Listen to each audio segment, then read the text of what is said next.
الحاجه الثانيه اللي هختم بيها، وانا زي ما قلت مش هتكلم بعديها. انا راجل الاسلام لحمي ودمي، لحمي ودمي، واللي بيقرب من ديني ببقى عندي استعداد اكله. ده لحمي ودمي، انا اتربيت على كده وتعودت كده، ودخلت السجون وتحملت فيها ما لا يتحمله بشر عشان كده، عشان ديني هو لحمي ودمي. لما حد بيقترب من ديني ولا من رموز ديني بتحصل الغضبه اللي بتشوفوها دي والالم والاعتصار اللي ببقى فيه ده. في ناس شايفه، ومنهم الدكتور عاطي، شايفه ان ده وحش وان انا انسان كده مش كويس. وفي ناس شايفه ان هي لا، هي لازم يبقى رفق ولين وحب. لا، انا ما عنديش الكلام ده. انا عندي اللي بيقرب من ديني باكله. ما حدش يخبط في ديني ولا يعتدي على ديني. انا شايف ان الناس اللي عماله تسيء لديني دي لا تحتاج مني لا رفق ولا لين ولا حلم. هي عايزه مني واغلظ عليها، هي عايزه مني وقفه علشان يكفوا. وزي ما قلت لكم ما فيش باطل بيروح لوحده، لازم اهل الحق يقفوا قدامه. ففي ناس كتير شايفه، ويمكن من ضمنهم سياسه القناه الان، ان شايفين ان انا عصبي، شايفين ان انا وحش، شايفين ان انا، فعشان كده انا بقول انا بعتذر على الظهور في اي قناه. انا ما حدش بقى يطلع بقى الاعلام الفاسد يقول اصل خلاص ده فض عقده وكان انا لا عامل عقد مع القناه ولا باخد منها مليم وهو قاعد اهو. انا بقالي فيها اكتر من 4-5 سنين، ولا من سنه 86 وانا فيها خلاص، من سنه 2006 وانا فيها. يقول لي ان جه في يوم اداني مليم. انا لا ليا عقد ولا باخد ملاليم، لا انت ولا غيرك ولا باخد ملاليم. خلاص يقولوا بقى فض عقد وفض. لا انا هريح نفسي اليومين دول، لان انا حاسس كده فعلا ان انا يعني اتفرمت واعصابي بدات تحترق. وانا كده، انا غيور على ديني كده، انا طبعي كده. طول ما شايف فيه هجمه على ديني مش هسكت، وده اسلوبي وده طبعي. الا وعدت القناه اللي هيكون ليا فيها لقاء بكره الساعه 6، ده هيكون اخر قناه. بعد كده انا هريح نفسي واريح دماغي لحد ما الباطل يروح لوحده والناس دي تكف لوحدها، وبعدين ابتدي اطلع. لكن طول ما هم كده انا مش مقتنع بالكلام ده، ولا هقتنع بيه. لازم هتكون ليا وقفتي، لازم هيكون ليا ردي. لكن الناس شايفه ان لا، ان الباطل ده يروح، فلما يروح ابقى انا اجي عشان ساعتها ما بقاش وحش وابقى انسان مش كويس.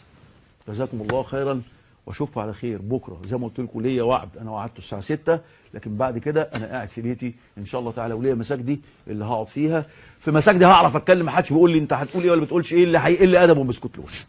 لكن انا ساب المجال للناس الحلوه اللي شايفه ان الباطل هيموت لوحده، فلما يبقى يموت ابقى اجي ان شاء الله. جزاكم الله. شكرا دكتور عبد الله. مع تصويب بسيط، احنا ما بنقولش خالص وده احمق اللي يقول ان الباطل يزول لوحده، يبقى احمق. واحنا ابدا ما نتبناش ده وما نرضاش بيه، وما اظنش ان في حد من علمائنا هيقول ان الباطل هيروح لوحده. التدافع سنة الحياة، او هكذا علمنا القرآن، انه الخير الباطل هو اللي بيحاربه، واحنا لازم ننصر الخير. احنا بنقولش ان الدكتور عبد الله وحش ومش كويس زي ما هو قالها باللفظ، وما بنقولش ان احنا بنتبنى الرفق واللين بشكل مطلق. لا، احنا بنقول احنا زي غيورين على الدين، بنزعل لما اي شيء يخص الدين يمس، فكرة، مشروع، رمز، وبنزعل جدا.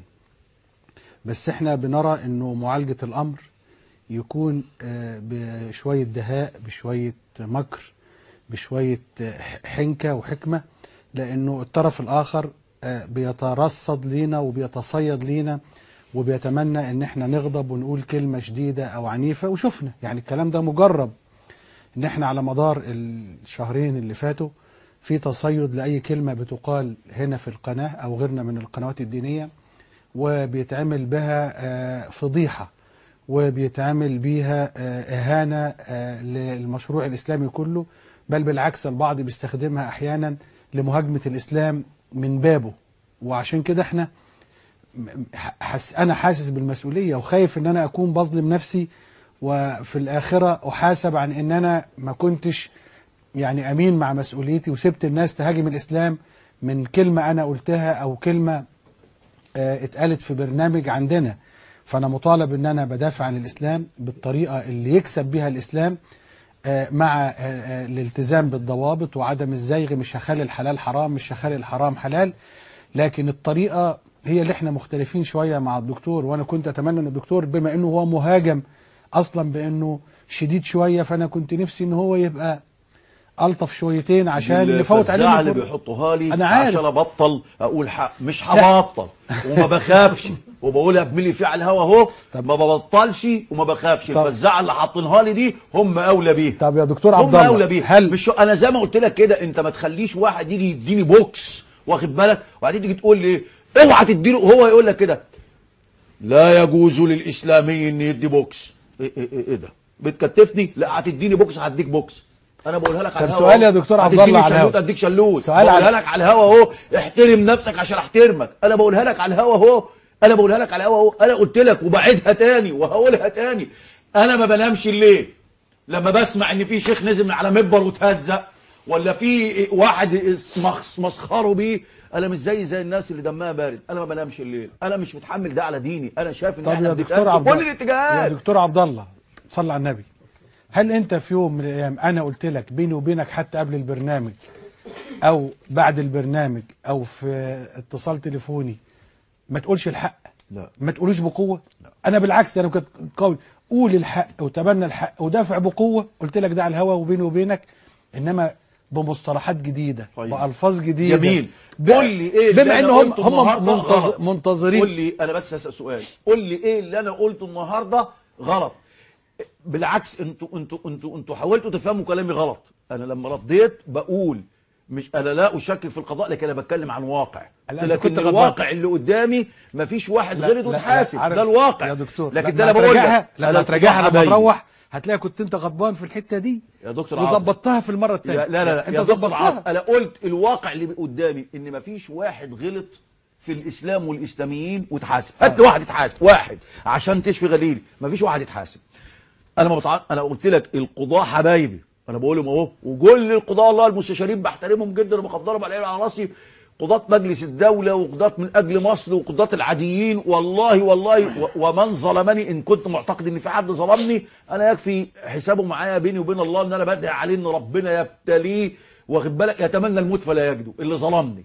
انا بقول كده، لكن انا بحترم القضاة وبحترم القضاء، بل بالعكس انا بناشد القضاء بقول له انتوا يا قضاة مصر انتوا ناس درستوا دين ودرستوا شريعه ودرستوا حق واعلم انكم بتحبوا دينكم، ما تسيبوش الناس دي تنهش في دينكم. انا بنادش قضاة مصر قبل حاكم مصر بقول لهم كده. هناخد اتصال. فانتوا عاوزين تقولوني ما انا بقول. انا لما بقول ان الناس هتضطر تعمل ده، في فرق بين اقول الناس تضطر يا اخوانا وبين ان انا اقول بدعو الى ده وراضي عنه. انا بقول لك الناس في النهايه هتضطر لده. قولوا لنا نعمل ايه؟ قولوا لنا نعمل ايه؟ الناس متحمله يعني ما لا تطيق، شايفه ان احنا متهانين وبعدين حاطط لنا فزاعه. انا ههينك وهمسح بكرامتك وكرامه اللي خلفوك الارض واوعى ترد، والا هيبقى الاسلام وحش والاسلاميين مش كويسين. ايه طب معنى ايه يعني؟ هنقعد ايه يعني مثلا نداس بالصلب مثلا ولا ايه اللي جاري لنا؟ قولوا لنا ايه اللي جاري لنا؟ اللي جاري لنا ده مش طبيعي، واللي بيحصل معانا ده فوق فعلا، فوق اعصابنا، فوق احتمالنا. قولوا لنا. ناخد